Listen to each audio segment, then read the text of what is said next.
കുറേ കാലമായിട്ടോ ഒരു college day in my life ചെയ്യണം വിചാരിക്കണം. ഫൈനലി ഇന്നാണ് കേട്ടോ പറ്റിയത്.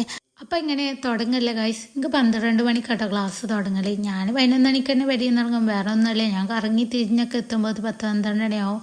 സാധാരണ അരമണിക്കൂർ ലേറ്റായി കണ്ടാൽ ഞാൻ പോലെ കേട്ടോ. ഇന്നെന്താ നേരത്തെ പോകണമെന്ന് വെച്ചാൽ ഇന്ന് മുതൽ ഫൈൻ അടിക്കുകയാണ്. 12 മണിൻ്റെ ശേഷം വന്നാൽ ഫൈൻ അടക്കണം. അപ്പോൾ ഇതാണ് ഞാൻ പഠിക്കുന്ന ഇൻസ്റ്റിറ്റ്യൂട്ട്, സിയാറ്റ് കേട്ടോ. ലൊക്കേഷൻ വരുന്നത് ചെമ്മാടാണ്. പിന്നെ പണ്ട് ഹാജർ പട്ടികയിൽ ഒപ്പിടണ പോലെ പേര് എഴുതി ഒപ്പിട്ടിട്ട് ചെക്കിങ് ചെയ്ത് അങ്ങനെ ക്ലാസ് റൂം കയറിയപ്പോൾ ഒറ്റ കുട്ടികളെ എത്തിയിട്ടില്ല. പിന്നെ ഞാൻ ജനലൊക്കെ തുറന്ന് പുറത്തേക്കൊക്കെ നോക്കി ആടയിലൊക്കെ വരുന്നുണ്ടോയെന്ന്. പിന്നെ നമ്മളെ ടീംസൊക്കെ എത്തിയിട്ടോ. പിന്നെ ഞങ്ങൾ ചാടിക്കാൻ പോയി. ഇത് ഇടക്കിടക്കുള്ള കേട്ടോ. ചാടിക്കാന്ന് പറഞ്ഞിട്ട് പോകും, പക്ഷെ അവിടെ എത്തുമ്പോൾ സർബത്തും ബൂസ്റ്റൊക്കെ ആവും. അത് സ്ഥിരം പല്ലവി തന്നെ. പിന്നെ ഈ വട്ടം കുടിന്നാണ്ട് എന്താ പരിപാടി എന്ന് വെച്ചാൽ പരിദൂഷണം പറയാം. അതിൻ്റെ അടുക്ക് ഒരു ട്രാൻസാക്ഷൻ, സോറി കേട്ടോ, ടാലി ചെയ്ത് ഇപ്പോൾ ട്രാൻസ്ഫോർമേഷൻ ഒക്കെ ട്രാൻസാക്ഷൻ ആക്കണേ.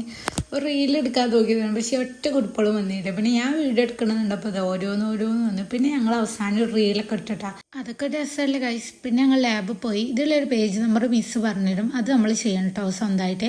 ലാബ് കയറി പിന്നെ ഈ മൗസ് പോയിന്റ് ഒന്ന് ഇട്ട് കൊണ്ട എൻ്റെ ഒരു മെയിൻ ഹോബിയാണ്. അങ്ങനെ വർക്കൊക്കെ ചെയ്ത് കഴിഞ്ഞപ്പോഴാണ് മനസ്സിലായത് ബാലൻസ് ഷീറ്റ് ഈക്വൽ ആയിട്ടില്ല എന്ന്. അങ്ങനെ അതൊക്കെ ഈക്വലാക്കി വന്നപ്പോൾ അത് 3 മണിയായിട്ടായി. പിന്നെ ഇവളെന്താ നിന്ന് കറങ്ങണമെന്ന് വെച്ചാൽ ഓളെ ചെരുപ്പ് കാണാനില്ല കേട്ടോ. വേറെ ഒന്നുമല്ല, ഓളെ ചെരുപ്പ് ഞാൻ ഇട്ടിക്കണം. അവസാനം ഓളെ കണ്ടുപിടിച്ചിട്ടാ. പിന്നെ ഞങ്ങൾ നല്ലൊരു ബിരിയാണി കഴിക്കാൻ പോയതാണ്. പക്ഷെ മൂഞ്ചിന്ന് തന്നെ പറയട്ടോ, ക്വാണ്ടിറ്റി വളരെ കുറവേനി. പക്ഷെ ഫുഡ് കുഴപ്പമൊന്നുമില്ലേനി. ഏതായാലും കിട്ടിയത് ഇട്ട് അൽഹംദുലില്ലാ എന്ന് പറഞ്ഞിട്ടുണ്ട്. പിന്നെ നമ്മളവിടെ നേരെ വീട്ടിൽ പോകുന്നു. അപ്പോൾ ബൈ ഗായ്സ്.